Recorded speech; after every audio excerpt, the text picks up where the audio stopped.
हस्तान्तरण एवं सार्वजनिक गर्ने र आम जापानवासी नेपालीहरूलाई पनि जानकारी दिने उद्देश्य रहेको छ।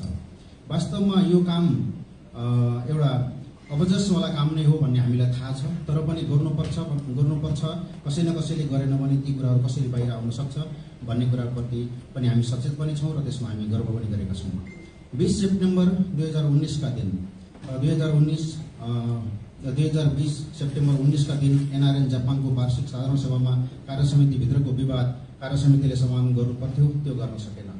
जापानबाट आइसिसीमा जानुभएका सदस्यहरू, संरक्षकहरू र सल्लाहकारहरूले समाधान गर्ने पहल नगरी एनआरएन अन्तर्राष्ट्रिय समन्वय परिषद आइसिसीमा यो समस्या पुगेको थियो।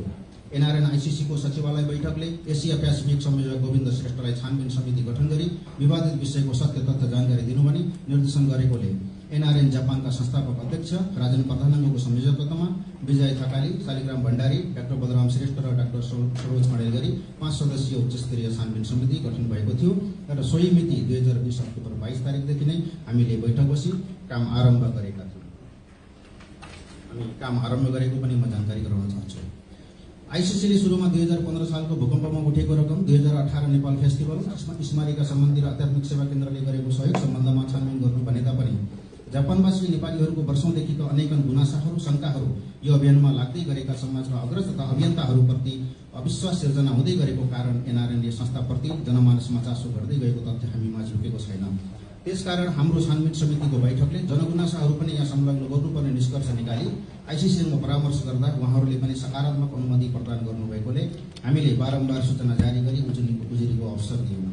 हामीसँग धेरै गुनासो तथा शंकाका विषयहरू आएका छन्, तथापि त्यसमा पनि तथ्यपरक, सान्दर्भिक र एनआरएनसँग सम्बन्धित विषय अन्तर्गत रही कसैसँग कुनै पूर्वाह नराखी यो कार्य आरम्भ गरेको जानकारी गराउँदैछु।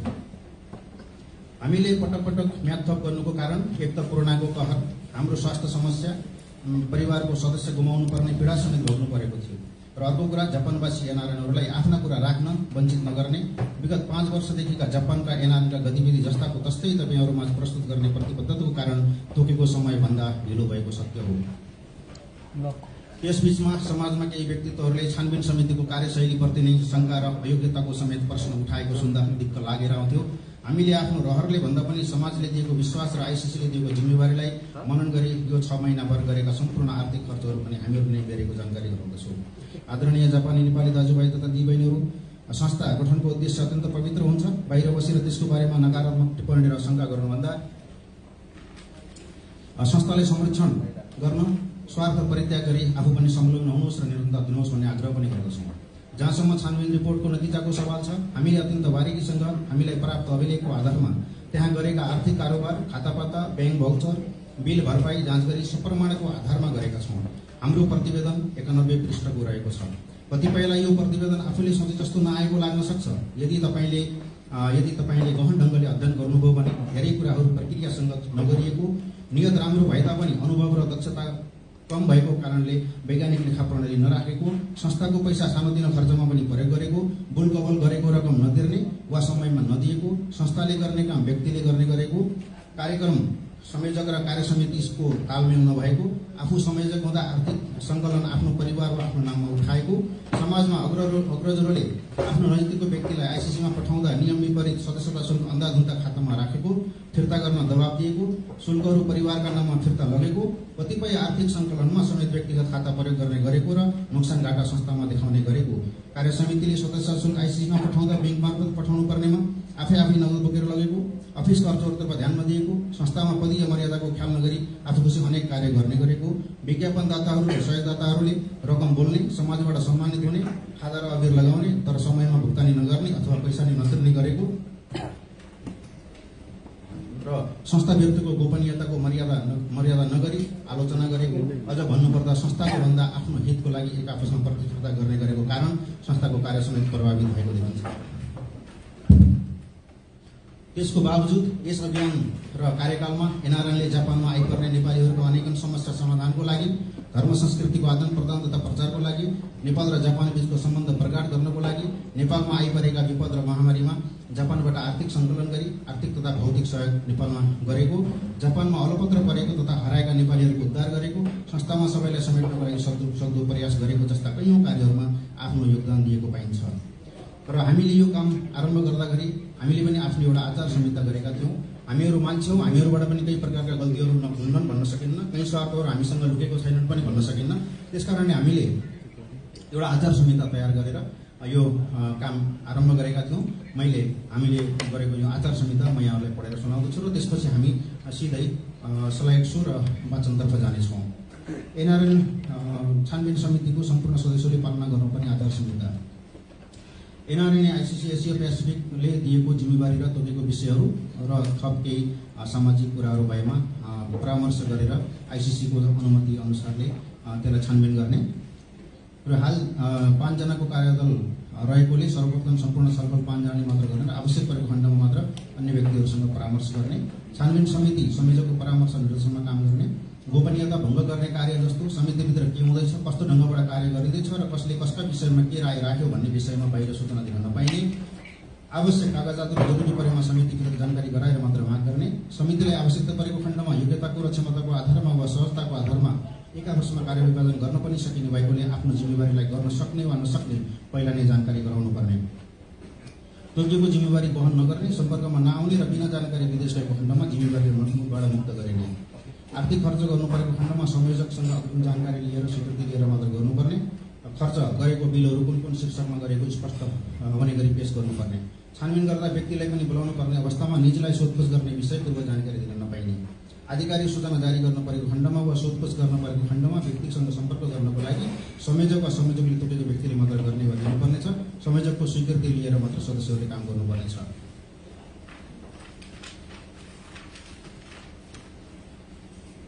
ग्रुपमा छलफलको निमित्त राखेको प्रस्ताव प्रति धारणा राख्नुपर्नेछ र प्रस्ताव पारित भए पश्चात भने फरक मत राख्नु पाइने छैन। छानबिनको विषयमा आफूले आफ्नो नाता सम्बन्धी साथी वा नजिकको मित्र जो कोही परे पनि बाधा अर्चन गर्न पाइने छैन। छानबिनको काम र एजेन्डामा केन्द्रित भएर काम गर्ने, अन्य सम्बन्ध सबै गौण राख्नुपर्नेछ।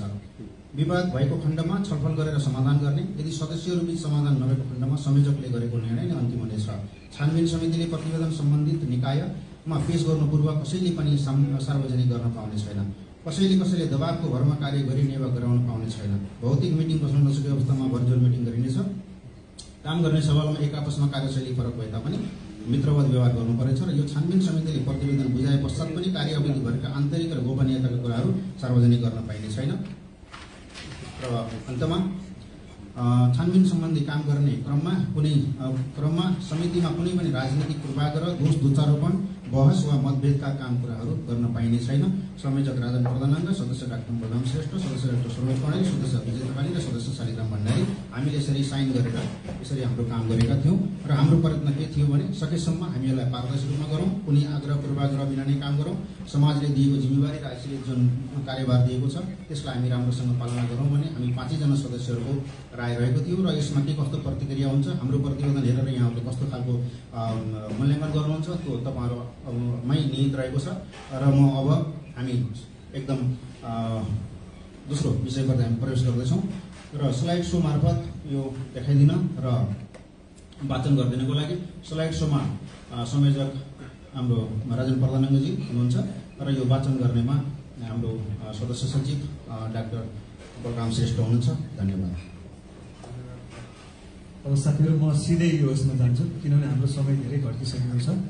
अब यो वाचन गर्दै यसमा स्लाइड सोमा हाम्रो राजनजीले यसमा के भन्छ भन्नुहुन्छ। म चाहिँ यो प्रतिवेदन पढ्न गइरहेको छु।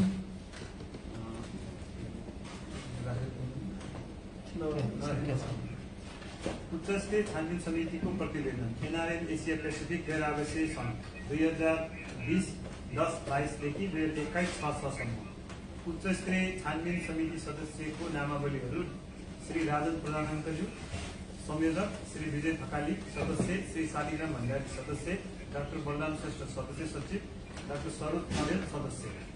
उच्चस्तरीय छानबिन समितिको प्रतिवेदन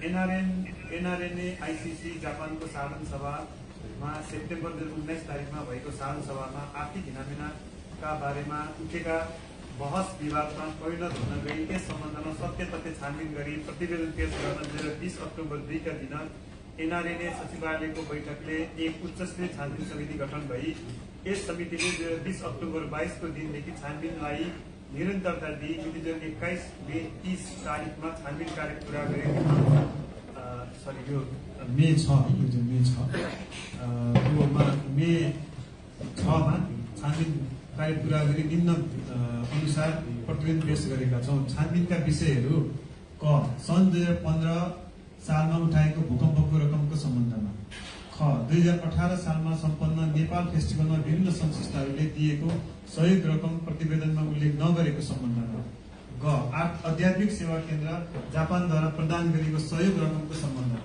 घ स्मारिका प्रकाशनमा अनियमितता भएको भन्ने सम्बन्धमा आदि। यस उच्चस्तरीय छानबिन समितिको कामलाई परिणाममुखी बनाउन सकारात्मक सद्भाव राखी उल्लेखित 4 विषयसँग सम्बन्धित बिल भरपाई रसिद खुरीकमी गरी पठाएको प्रमाणहरू समितिको इमेल ठेगाना वा समितिका 5 सदस्यहरूमध्ये कसैलाई खबर गरी उपलब्ध गराई छानबिनमा सहयोग गरिदिन हुने सम्पूर्ण नेपाली दाजुभाइ दिदीबहिनीहरूलाई यस उच्चस्तरीय छानबिन समिति हार्दिक धन्यवाद दिन चाहन्छ। छानबिन अवधिमा संलग्न सदस्यहरूको नामावली अघि मैले भनिसकेँ है, त्यसपछि गइरहेको छु। छानबिन गर्ने क्रममा एनआरएन जापान कार्य समिति लगायत प्रवासी नेपाली दाजुभाइ दिदीबहिनीहरूलाई अरूबाट आएको निवेदन सुझाव सल्लाहहरूको वस्तुगत र विषयगत रूपमा सूक्ष्म अध्ययन र विश्लेषण सत्य तथ्य के कसरी थाहा हुन्छ सो गरिनको लागि हाम्रो 5 जना सदस्यहरूको काम बाँडफाँड गरी प्रत्येक हप्ता 3 चोटि हामीले जुम सामाजिक सञ्जाल फोन इमेल ग्रुपबाट आफ्नो जिम्मेवारीबाट थाहा जानकारी आएको र पत्ता लगाएको तथ्याङ्कहरू सङ्कलन गर्ने, सबै सदस्यहरूमा जानकारी गरी सत्य तथ्य हिटिङ गर्ने र कम्प्युटर तथा अभिलेख आदि सुरक्षित राख्ने कामहरू गर्यौँ। एनआरएनए भनेको हामी प्रवासी नेपालीहरूले सबै नेपालीहरूको दुःख सुख कल्चर संस्कृति र नयाँ विकासका पाइलाहरू अघि बढाउन सबैजना अट्न सक्ने एकबद्ध हुन सक्ने साझा संस्थाको धारणालाई साकार गर्ने सपनाले बनेको संस्था भएको हुनाले यसलाई अझ विश्वासिलो दरिलो र क्रियाशील बनाउने उद्देश्यप्रति हामी समर्पित हुँदै यसमा उठेको प्रश्न चिन्ह शङ्का अविश्वास भनेको हामी सबै प्रवासी नेपालीको लागि एउटा चुनौती पनि हो। त्यसैले हामीले छानबिन गर्ने क्रममा 2017 देखि 20 सालसम्मको प्रत्येक वर्षको वार्षिक आय व्यय र खातामा प्राप्त रकम खर्च बिल र भरपाई सम्पूर्ण प्रष्ट हुने गरी सूक्ष्म रूपमा विश्लेषण गरी अध्ययन गरी एउटा सत्य तथ्य तथ्याङ्क तयार पारेका छौँ। यसलाई क्रमिक रूपमा तलको पंक्तिहरूमा पंक्तिबद्ध गरिएको छ। संस्थाको 2017 सालको जनवरीदेखि डिसेम्बरसम्मको तथ्याङ्क र वार्षिक हिसाबको प्रतिवेदन। संस्थाको हिसाबको ब्यालेन्स र बैंक ब्यालेन्स एक आपसमा मिल्नुपर्छ, यो अकाउन्टको सामान्य नियम हो। साथै लेजरमा लेखेको कुनै पनि कारोबार रकमको के विषयमा कारोबार गरिएको हो आधार प्रमाण हुनु पर्दछ।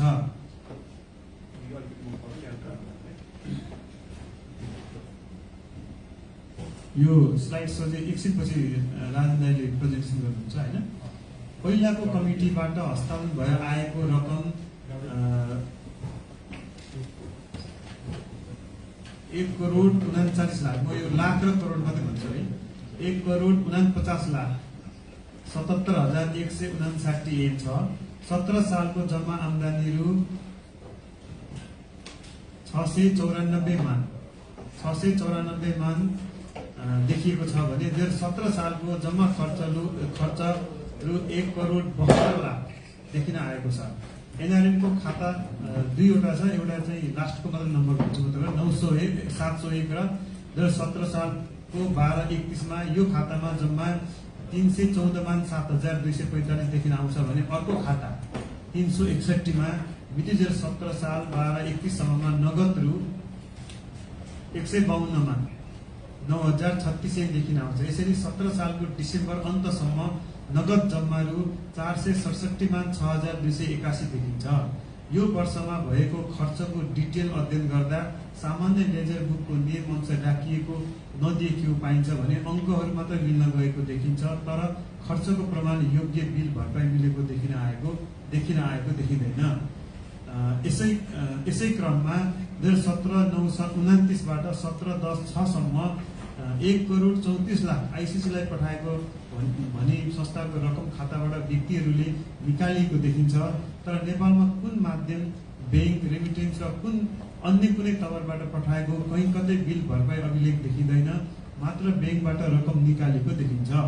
एनआरएन जापान आफैमा जापान र नेपालमा दर्ता भएको संस्था हो। यस्तो संस्थामा संसारभरि छरिएको नेपाली हरूलाई एकजुट गरी नेपालको विकास सामाजिक परिवर्तन गर्ने काम गर्न थोपा थोपा गरेर जम्मा गरेको रकमलाई संस्थाको उद्देश्यसँग मेल खाने कारण सहित मात्र रकमको परिचालन गर्नुपर्नेमा पदमा बसेर पदीय दायित्व समेत ख्याल नगरी सदस्यता बापत र उम्मेदवारी बापत राखिएको रकम एकल रूपमा निकाल्ने तर बिल भरपाई निर्णय केही नगरी रकम निकाली लानु भनेको अत्यन्त लापरवाहीपूर्वक संस्थाको हिसाब किताब अस्पष्ट पारेर अपारदर्शी गरेको देखिन्छ। आउँदा दिनहरूमा संस्थाको रकम निकासा दिँदा वा खर्च गर्दा कार्य समितिको निर्णय र बिल भरपाई स्पष्ट राखेर संस्थामा पञ्जीकृत गरेर राख्नुपर्ने देखिन्छ। अब यो विषयमा स्लाइड सो चाहिँ हाम्रो राजनीति देखाउनुहुन्छ है।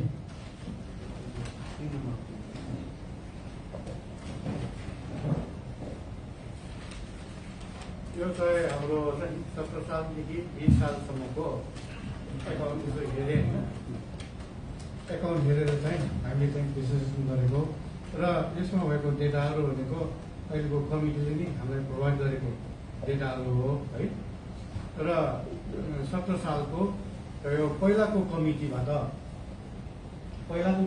चाहिँ हाम्रो यहाँ ब्याङ्क एकाउन्ट लेखेको छ। दुईटा ब्याङ्क एकाउन्टमा चाहिँ बाँकी भएको यो सुदन थापा अध्यक्ष हुँदाखेरिको एकाउन्टबाट चाहिँ हामीलाई दिएको चाहिँ यो अघि ब्यालेन्स फरवर्ड क्यारी फरवर्ड भन्ने चाहिँ हाम्रो यहाँ 1 करोड यो यहाँको योजनामा यहाँ राखेको छ। र यो वर्ष चाहिँ हाम्रो चाहिँ 17 सालमा यो हरियो कलरले देखाएको चाहिँ यो हाम्रो आम्दानीहरू हो। यो पनि अहिलेको हाम्रो कमिटीले दिएको जान्छ। र यो वर्षमा चाहिँ हाम्रो पुरा आम्दानी भनेको रोप्टेक चिज योमा चाहिँ गएको नजुए छ। र यसमा देखाएको चाहिँ सबै खर्चहरू है। यो खर्च घटाउँदाखेरि यहाँ बाँकी चाहिँ यो यहाँको रोगमा चाहिँ यहाँ बाँकी भएको छ है। मैले सबै अङ्क त भनेको छैन यो भनेको चाहिँ अनि यो चाहिँ हाम्रो एकाउन्टमा लेजरमा राखेको हिसाब भयो त्यो अनुसार बाँकी चाहिँ यो एमाउन्ट भयो। र त्यो बेलामा चाहिँ हाम्रो एकाउन्ट चाहिँ दुईटा थियो है। एउटा चाहिँ यो शुभ सङ्केत पछाडिको तिनवटा चाहिँ 701 नम्बर र 361 नम्बर दुईटा एकाउन्ट थियो। त्यो एकाउन्टमा चाहिँ यो गतेमा बाँकी भएको ब्यालेन्स भनेको यो हो कि यो जोडेर चाहिँ यो यहाँको रोकियो ननमा चाहिँ यहाँ बाँकी छ। यो एमाउन्ट र यहाँको ब्यालेन्स चाहिँ वास्तवमा मिल्नुपर्ने हो कि लेजरको हिसाब र हाम्रो ब्याङ्कमा भएको चाहिँ मिल्नुपर्ने हो। यहाँ फरक देखिन्छ। यो किन फरक देखेको यो चाहिँ अब कार्य समितिमा सायद चाहिँ अब अधिवेशनमा चाहिँ उहाँले चाहिँ बताउनुहुन्छ होला है। तर यहाँ भएको एकाउन्ट चाहिँ कति बाँकी छ भन्दाखेरि यो हाम्रो ब्याङ्क एकाउन्टको चाहिँ पासबुक हो है। पासबुकमा चाहिँ यहाँ लेखेको हो यति बाँकी छ भने यहाँ लेखेको त्यही अङ्क चाहिँ यहाँ लेखेको चाहिँ बाँकी यति हो। यो 17 साल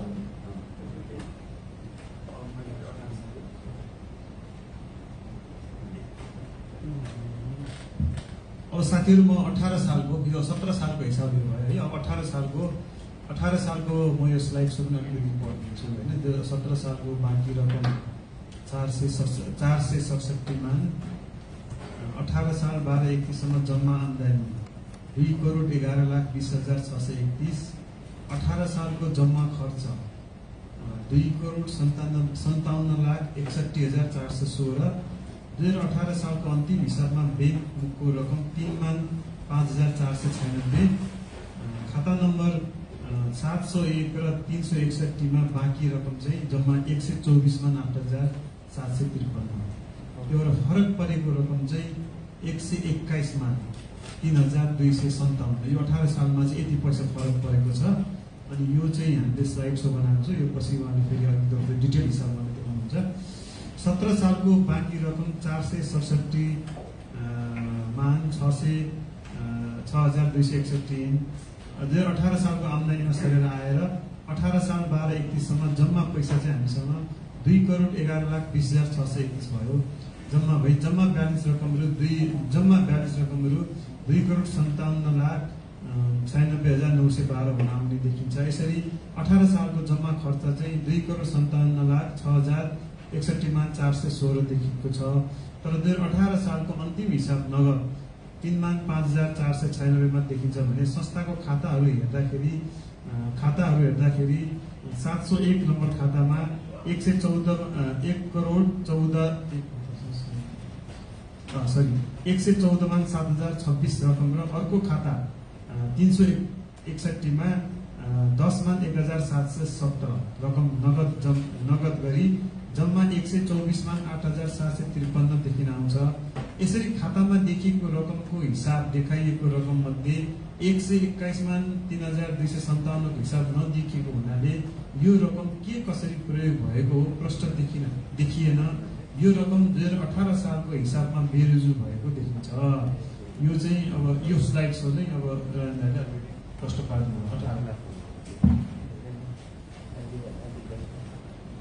अब यो 18 सालको हाम्रो चाहिँ यो इन्कम सोर्स भयो, यो चाहिँ खर्च भयो। अनि 17 सालको यो लेजरको हिसाब है, फेरि ब्याङ्कको चाहिँ लेजरमा चाहिँ हाम्रो यहाँ 467,6,281 बाँकी थियो, यहाँ राख्यो। यो चाहिँ ब्यालेन्स कार्ड फरवार्ड हुँदा हामी यहाँ राखेका छौँ। तर यसमा यो वर्ष चाहिँ हाम्रो आम्दानी भनेको निश्चय ठाकुर जिउ निमा रोक्का किसान चाहिँ थिए र खर्चमा चाहिँ निश्चय गोयाको रोक्नु थियो हामी गोयाको जिउ रोक्वेन र लेजरको बाँकी चाहिँ सामान गो चाहिँ यहाँ किट रोक्वेन भएको छ। तर हाम्रो दुईवटा एकाउन्ट छ, दुईवटा एकाउन्टको ब्यालेन्स यहाँ चाहिँ ठाकुर जिउ योमा नाना चाहिँ रोक्वेन र जिउमा चाहिँ नानाको निजी नयाँ गरेर चाहिँ ठाकुर निजी योमा चाहिँ नानाको गोजु सान भएको छ है। यो कहाँबाट आयो भने यो हाम्रो ब्याङ्क एकाउन्टको यहाँ लेखेको छ है। यो चाहिँ ब्याङ्कको चाहिँ पासबुक हो, यहाँ लेखेको छ। यसको यो हुन आउँछ, यसको डिफरेन्स किन आयो भन्ने कुरा अब तपाईँले नै विचार गर्नुहोस् कि यसमा लेख्नुपर्ने अरू चिजहरू लेखेन अथवा यहाँ खर्च देखाउनु पर्ने देखेन, के भएको छ भन्ने कुरा यो पछि हामीले ह्यान्डओभर गरिसकेपछि तपाईँले अब रिपोर्टमा चाहिँ हेर्नुहोस्।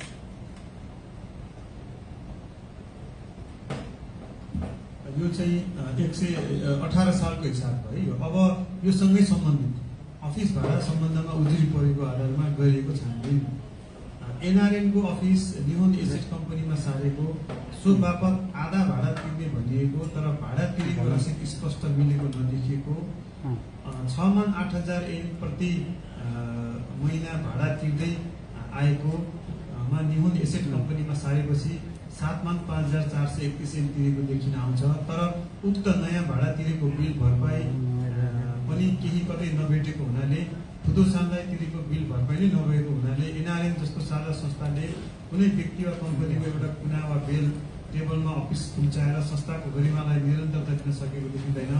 हालको अफिसको सम्बन्धमा पनि अहिले अफिस भाडाहरू 9,03,000 ऐन हो, जुन सुरुमा लिँदा तिरेको कि मनी 45,000 ऐन भन्दा बढी छ। साबिकको भाडा अनुसार यो उपयुक्त देखिँदैन। त्यसकारण संस्थाको लागि कमभन्दा कम भाडा लिनुपर्ने र बढीभन्दा बढी उपयोगी हुनुपर्नेमा त्यो देखिँदैन। कसरी संस्थालाई फाइदा पुग्न जान्छ त्यो ध्यान दिनुपर्नेमा सो नदी संस्थाको बजेटको उपयोगितालाई चुस्त रूपमा ध्यान दिएको देखिएन। आउँदा दिनहरूमा संस्थाको खर्चमा कम खर्चिलो र वित्तीयताको नीति र कार्ययोजना गरेर मात्र संस्थालाई दरिलो बनाउनु पर्ने देखिन्छ। यसरी संस्थाको पदीय दायित्व पूरा गर्न नसक्ने अपरिपक्वता र ख्याल ठट्टा गरेर संस्था सञ्चालन गरेको देखियो। जुन जापान जस्तो हरेक काम ऐन नियम कानुन सम्मत मात्र गरिने देशमा बसोबास गर्दै आएका हामी एनआरएनका सम्पूर्ण सदस्यहरूको लागि एउटा लाभप्रद विषय हो। साथै यस्तो कामले आउँदा दिनहरूमा हामी नेपाली समाजलाई जापानमा अघि बढाउन असहज हुने परिस्थितिको सृजना हुँदै जानु हो।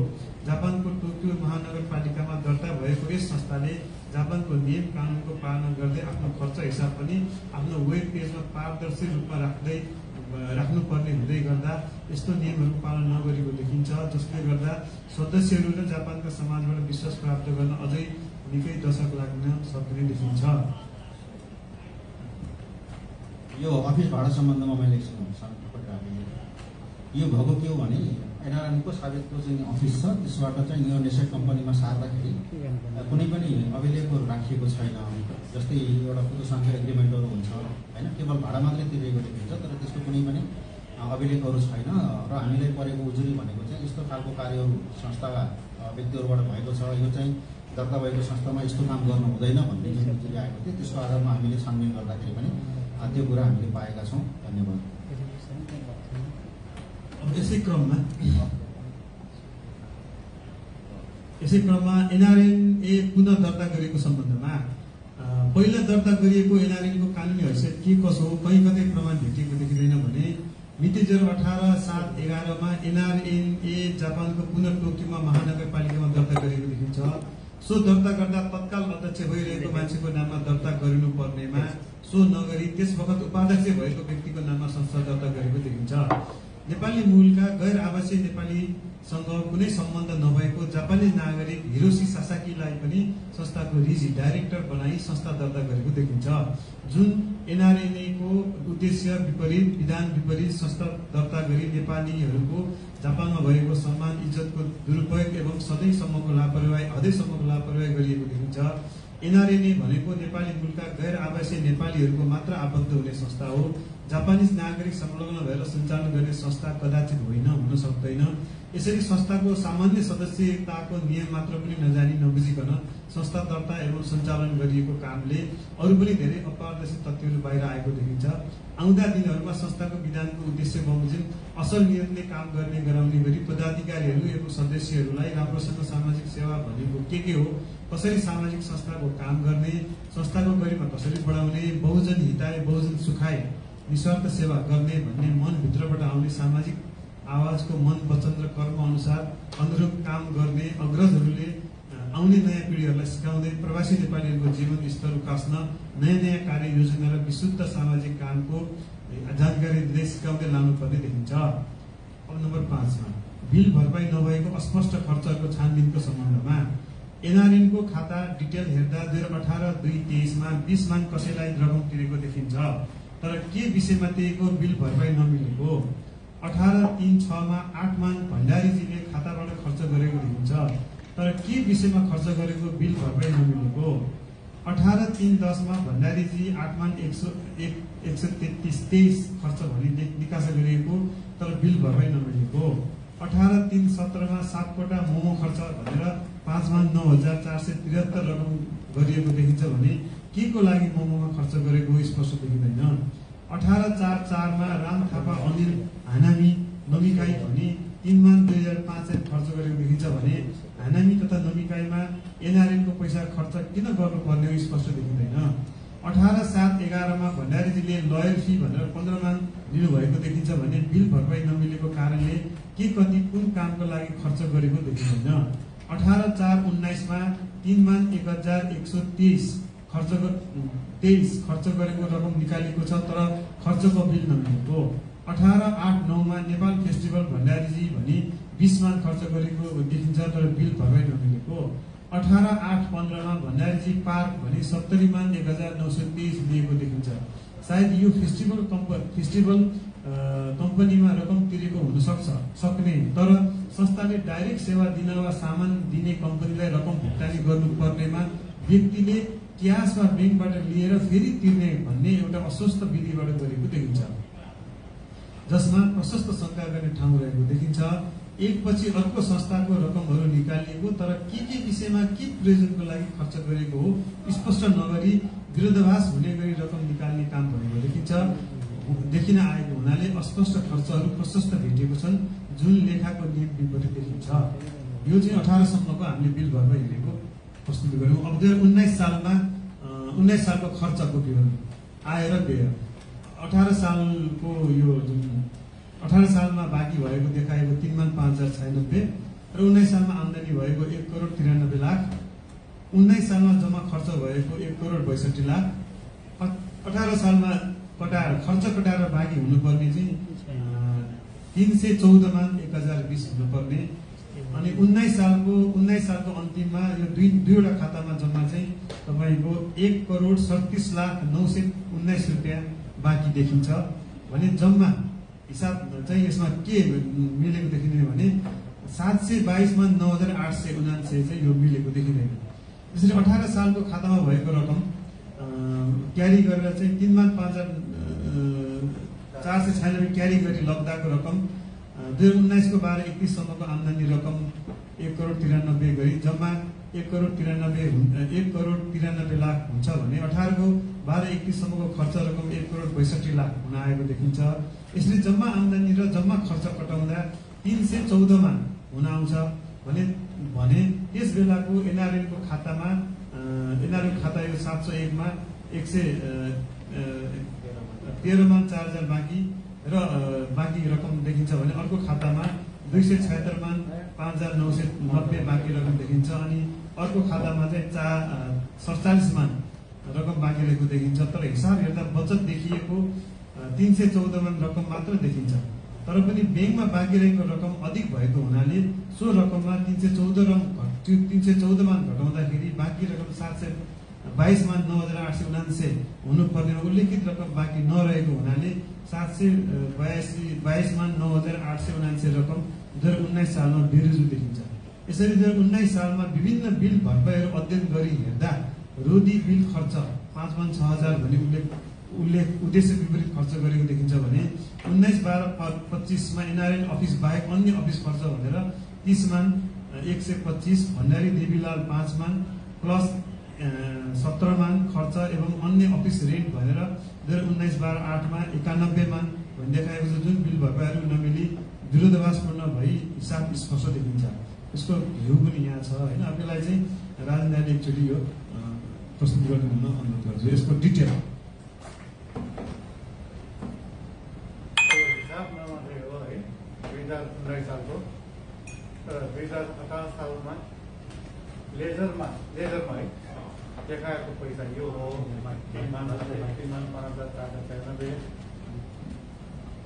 3,5,496 हो।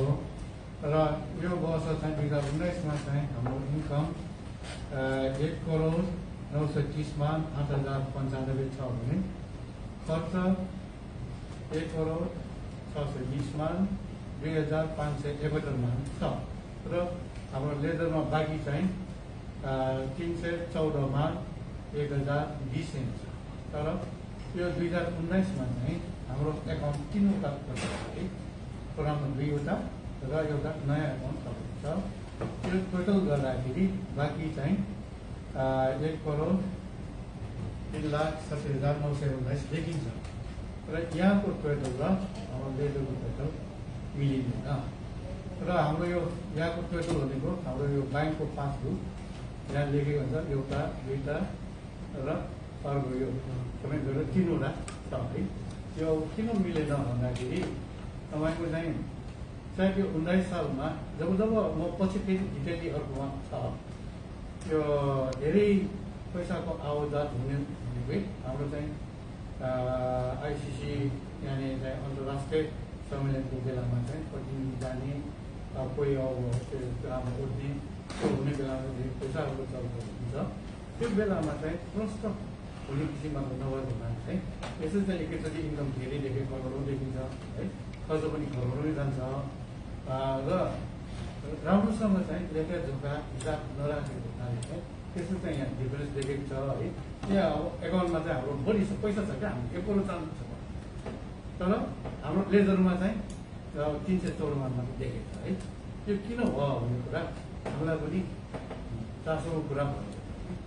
त्यस कारण यी कुराहरू पछि अब यो किनभने 4 वर्षको एकैचोटि गर्दाखेरि माथिबाट जोड्दै आइरहेको छ। अन्तको हिसाबमा चाहिँ पछि हेर्नुहोस् फेरि म बोलाउँछु। फेरि यो घर चाहिँ म बोलाउँछु। अब यो चाहिँ अहिलेसम्म 19 को भयो। अब 20 को हामीले जम्मा 20 को सम्म मात्रै गरेका छौँ। त्यो भएको हुनाले यो सामान्य संक्षिप्त दृष्टि यो छ 20 को चाहिँ 20 को नोभेम्बरसम्म हामीले गरेका छौँ होइन। यो 20 को नोभेम्बरमा 18 सालमा बाँकी भएको 314 मान 19 को 12-31 सम्मको आम्दानी 1,63,542 19 सालको जम्मा खर्च 2,14,08,692 18 सालको खर्च कटाएर बाँकी चाहिँ माइनस चाहिँ के छ भने यसरी चाहिँ 220 मा लेखिएको छ। र तर के भने 19 सालको खातामा हेर्दाखेरि चाहिँ यो 582 मान भएको हुनाले यो 582 मानमा 220 मान कटाउँदाखेरि 361 मान बाँकी देखिन्छ। यसलाई शब्दमा लाँदाखेरि चाहिँ 2019 सालको को खातामा बाट सरेर आएको 314 मान 1020 हो भने खातामा जम्मा हुन आएको रकम र आम्दानी रकम रु 1,60,63,542 जोड्दा जम्मा आम्दानी रकम रु 1,92,00,000 देखिन आउँछ भने खर्च रकम रु 2,14,00,000 देखाएको छ, जसमा बिल भरपाईबाट यो सम्पूर्ण खर्च पुष्टि हुन आउँदैन। तथापि आम्दानी रकम भन्दा खर्च बढी हुन देखिने आएको हुनाले 220,04,130 रकम घाटा देखिन आउँछ, जबकि खाता नम्बर 701 मा मिति 2020 9 अन्तिमसम्ममा 900 छ।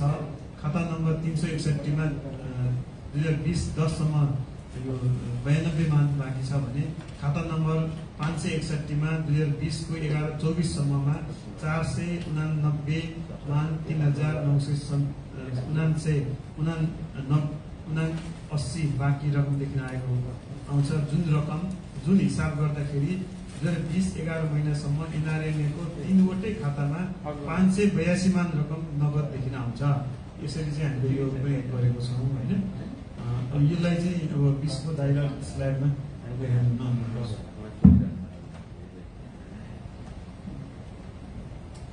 20 मा चाहिँ अब 19 को चाहिँ बाँकी रकम यहाँ लेखेको छ 314 मान।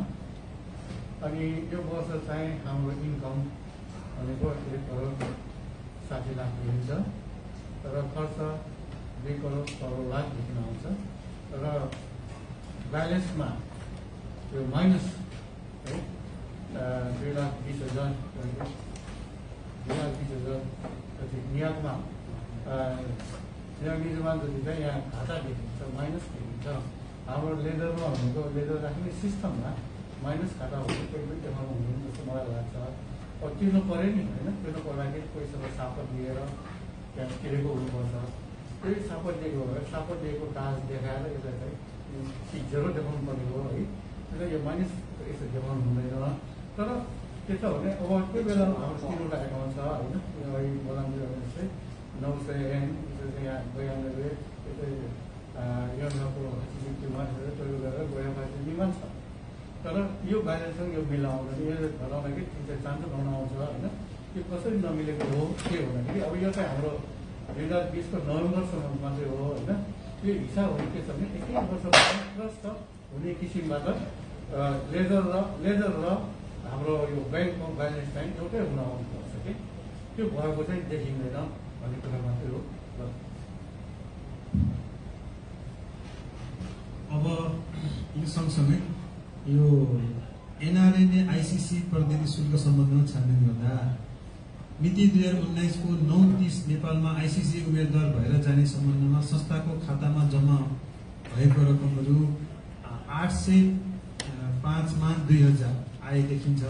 तर निम्न मितिहरूमा व्यक्तिगत रूपमा विभिन्न व्यक्तिहरूले संस्थाको रकम 2020-2014 मा 28,06,125 दुई महिनाको 17 तारिकमा 50,125 र त्यही मितिमा 100 मान त्यसपछि 2020 मा फेरि 100 मान, त्यही मितिमा फेरि 50 मान, अनि त्यही फेरि 2021 मा 7,2,812 अनि त्यही मितिमा फेरि 35,125 त्यही मितिमा फेरि यो 33,04,125 र त्यसपछि फेरि 4,04,125 त्यसपछि फेरि 4,04,125 संस्थाको खातामा डिपोजिट भएको रकम फिर्ता लगेको भनी रकम झिकेको देखिन्छ।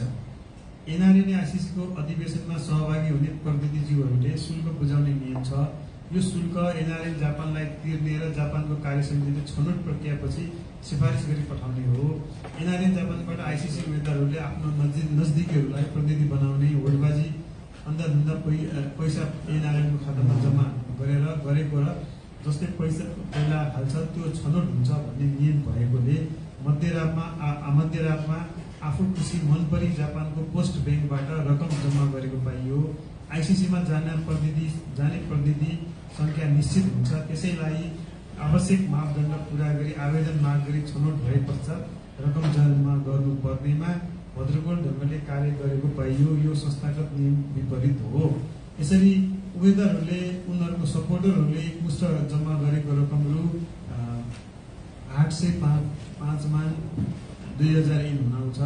तर एकपटक खातामा जम्मा गरिसकेपछि त्यो रकमबाट पुनः 426,09,687 तत्कालीन आइसिसी उम्मेदवारहरूको नजदिकी र परिवारहरूले फिर्ता लिएको देखिन्छ।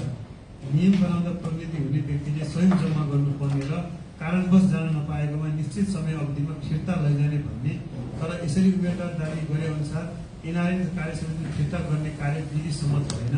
जापानको ब्याङ्किङ सिस्टममा भुलवश अर्काको खातामा रकम पठाएमा प्राप्त गर्ने व्यक्तिको फिर्ता गर्न पनि सक्छ, नगर्न पनि पाउँछ। ब्याङ्क जिम्मेवार हुँदैन। तर यहाँ जम्मा कसको नामबाट भयो त्यो नहेरी उम्मेदवार र उम्मेदवारको नजिकको मान्छे एवं परिवारले फिर्ता लैजानु र दिनुमा एनआरएन जापान कार्यसमितिको कार्यशैली नियम सम्मत नरहेको छानबिन समितिको ठहर छ। यसरी एउटा साझा संस्थाको खातामा विधिवत रूपमा जम्मा भएको रकम बिना कारण बिल भरपाई नदेखाई झिक्ने र फिर्ता भनी लेखी पैसा निकाली कुनै बिल भरपाई र निर्णय बिना रकम निकाली अस्वस्थ चलखेल गरी संस्थाको पदीय दायित्व र हैसियतको कुनै ख्याल नै नराखी पदाधिकारी एवं कार्यसमिति सदस्यहरूले कुनै जिम्मेवारी वहनमा दायित्व नदेखाई र संस्थाको व्यक्तिले कुनै पनि बेला वा बखतमा चाहेको रकम राख्ने र झिक्ने गरी संस्थाको गरिमा र अकाउन्टको दुरुपयोग गर्ने गरेको देखिन्छ। असल नियत राखी सफा र स्पष्ट शैली एवं आर्थिक अनुशासन अनुरूप खाता सञ्चालन गरेको देखिएन। पदीय जिम्मेवारी वहनमा आसीन पदाधिकारीहरूमा यो उदासीनता देखिन्छ। अब चाहिँ हामीले अर्को एजेन्डा हाम्रो 2015 सालको भूकम्पमा उठेको रकमको सम्बन्धमा भन्न गइरहेको छु होइन। जम्मा भूकम्पमा जापानिज रकम चाहिँ कति उठेको भने 5,26,40,277 चाहिँ उठेको देखिन्छ। अब यसमा चाहिँ के छ भने यो डिपोजिट गरेको है, डिपोजिट गरेको चाहिँ 1,23,36,529 जेबीबाट पठाएको देखिन्छ। पेपलबाट जम्मा भएको चाहिँ 254,06,184 यो सिटी एक्सप्रेसबाट पठाएको देखिन्छ। सरी